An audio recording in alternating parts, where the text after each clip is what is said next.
Hello aspirants and welcome again to Legacy IAS Academy. In this lecture, we will be discussing about the news that is making the headlines, which is the people of Nepal, a lot of the people of Nepal wanting the restoration of monarchy in Nepal.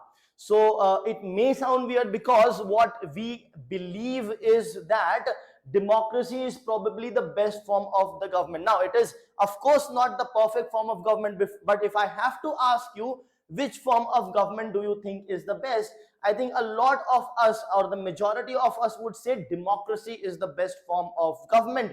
However, here we are seeing something completely different. What are we seeing? We are seeing that the pro-monarchists are protesting and have promised to intensify the protest if nothing positive develops with respect to the demands that they are making. And the demand majorly, if I have to tell you in one sentence, is about the restoration of monarchy which was there prior to 2008. Since 2008, Nepal has become democratic. Before that, it was a monarchy and they want it to be restored. So what is the actual news over here?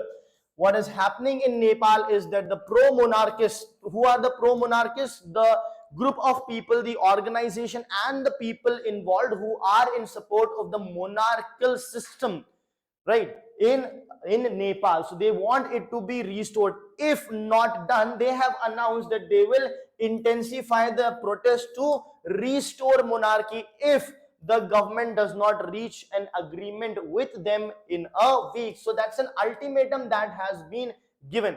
Now, the newly formed Joint People's Movement Committee has also mentioned the same. What have they mentioned? That they will also conduct a rally on Friday near the airport.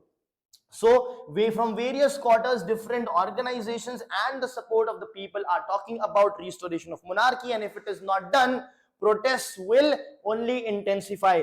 Presently, the protest is, of course, non-violent, peaceful. They have also accepted it and said that it's a peaceful, non-violent protest. We want the government to proceed positively on the demands that we are making. If that does not happen, they are saying that it will be intensified. Now, what do they mean by intensification remains to be seen. Intensified means more number of rallies but peaceful, or does it mean maybe not so peaceful rallies as well, which we will see in the days to come if the government does not pay heed or does not respond positively to their demands. Now, before we move into the details of the news, a very important announcement about the regular batches that are starting from April 17th as well as May 12th. So 2 new batches will be starting. This is for full-time aspirants, wherein the classes will be for 5 days a week. First session, that's a morning session, forenoon session 10 to 1, and then afternoon session from 2 to 5 p.m. Anything and everything that you need to clear UPSC Civil Services examination will be provided here. Comprehensive coverage through live classes, test series for prelims, for mains, CSAT coverage, everything will be catered to. Now, the aspirants who are working professionals, for example, or have college commitments, for them, the weekend batches are there, which starts from April 19th.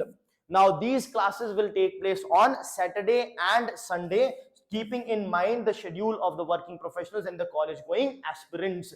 One very important thing is the free all India prelims mock test. Very important for 2025 prelims aspirants to enroll yourself in this and check your all India ranking, get immediate solutions as well as discussion, which is going to help you increase your marks. Having said that, let's get back to the news. So what is the demand? So they are saying that we will intensify the protest if the demands are not met. What is the demand? The demand is to bring back constitutional monarchy with a multi-party system of parliamentary democracy. So it is not that democracy should be completely taken away, but they do want monarchical system in place, as well as unitary Hindu Nepal. Unitary Hindu Nepal means what? Unitary means you have the center is very strong, and the strong center and a Hindu Nepal. Why Hindu Nepal? See, just before the democracy, basically Nepal was a Hindu state. In 2008, when monarchical system was removed, the nature of Nepal being a Hindu state was also gone, even though of course the constitution still protects the Hindu religion and the people, of course all that is there for all the religion, but it was a Hindu state previously that was also taken away. So there are 2-3 demands over here. One, that is it has to be a monarchical system. Second, a unitary Hindu Nepal, and then you can have a multi-party system of parliamentary democracy if you want. So complete detachment from democracy is not asked, but a constitutional monarchy is what is asked, and a unitary Hindu Nepal is what is asked by the pro-monarchists. Now, is there a counter protest? Yes. So if certain people are protesting for monarchy to come back, to be restored, there are certain organizations, in fact political parties, in fact, so who will protest? The political party who is in power will protest. So they are there, plus other parties are there who are protesting against this protest. So you have the Socialist Forum, which is a 4-party alliance. It is also organizing a protest or demonstration in favor of the republic system. Republic as in the present system, no monarchy, the republic system will be present, is what they are protesting. Now under this you also have this particular system which we saw, the Socialist Forum, a 4-party alliance. It is also being supported by the Communist Party of Nepal, Maoist, and the CPN, Unified Marxist Leninist. The Communist Party of Nepal, Unified Marxist and Leninist. The present Prime Minister, Mr. Oli, is from this particular party, and this particular party is also coming in support, among others, who will join the protest against the protest that is happening. So all these organizations are in favor of the present republican system that is in place, and it is against the monarchical system which is being demanded presently. I hope that's clear. Now, what is the stance of the government? This is very important, because the protesters are saying if the demands are not met, the protest will intensify. So let us see what is the stance of the government, so that we know what may possibly happen. So this here is the Prime Minister of Nepal, Mr. Oli. Now the thing is, the stance is not quite good, in the sense that the stance that is taken by the government in general, and specifically the Prime Minister, is very provocative and aggressive.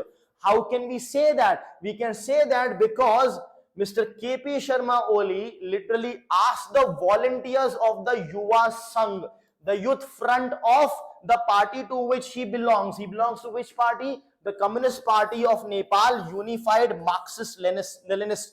He has asked the youth of that particular youth front to spring and attack the pro-monarchy elements like a tiger. So this probably is not becoming of a prime minister, or maybe a statement which should have been given, because this is of course a very provocative statement.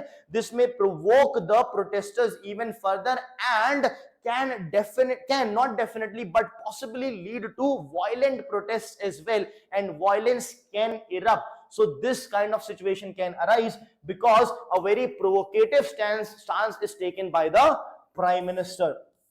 Now just imagine, we probably cannot imagine this kind of situation happening in India. India is also a democracy, they are also a democracy, but just see the difference of the democratic system that is present over here in India and in Nepal. However, we may still argue that in India also there is flawed democracy, but imagine the Prime Minister coming and saying that the protesters are there, and saying to their party youth workers that wherever you see them, you attack them like tigers. So this is a very provocative stance that has been taken. Now, what is monarchy? Monarchy is basically a system of government in which one person reigns. Now here two people are there because the queen was reigning, but after the death, prince has become the king, right? So there will be one person who will be reigning supreme, either the queen or the king. Either of them will rule. Now, why do we consider it to be bad? It need not necessarily be bad. Why? Because one person can actually be very good and try to run the government, the country in an amazing manner. However, since that is just one single person and it is a king, So king is not elected. So it is not the will of the people. What is the king or the queen? They are hereditary in nature. So the son of the queen is the next king. So it is hereditary. So that nepotism or all that kind of thing keeps on going. But still that does not mean that the king will be very tyrant. Not necessarily. The king can actually be very good as well. So the monarchical system can actually work as well. It is not to say mandatorily it will fail. In the same manner, the democracy need not necessarily work better than monarchy. So it is, you basically have to choose the best possible you think it's for yourself, and both the system can have drawbacks. So if works fine, democracy might be better. If it works fine, maybe the monarchy system can still be better. However, since one person is involved, since the post is hereditary in nature, there is no form of democracy present over there. Now, why is monarchy being demanded by the people? That is because the people are frustrated. Frustrated with what? The political instability that is there in Nepal and the economic struggles that they are facing. Now, how can you say that there is political instability? Since the abolition of the monarchical system in 2008, that means it has been almost 17 years. So in the last 17 years, Nepal has seen 13 different governments. So not even on an average 1.5 year of a government. So that is a very highly unstable or unstable government system that is in place. At the same time, corruption and economic hardships. So why economic hardships? The GDP growth rate is not good. See, when the monarchy was there, does not mean it was doing exceptionally well, but at least it was not that much in the negative. Presently, if you see, since 2008, many times, multiple times, it has gone into the negative, -4%, -3%, -2%, negative, close to -4% as well. So those are economic hardships along with corruption, which is frustrating people so much that they want the monarchical system back. So as the news develop, we will be updating that so as to see what pans out from this particular situation. Thank you.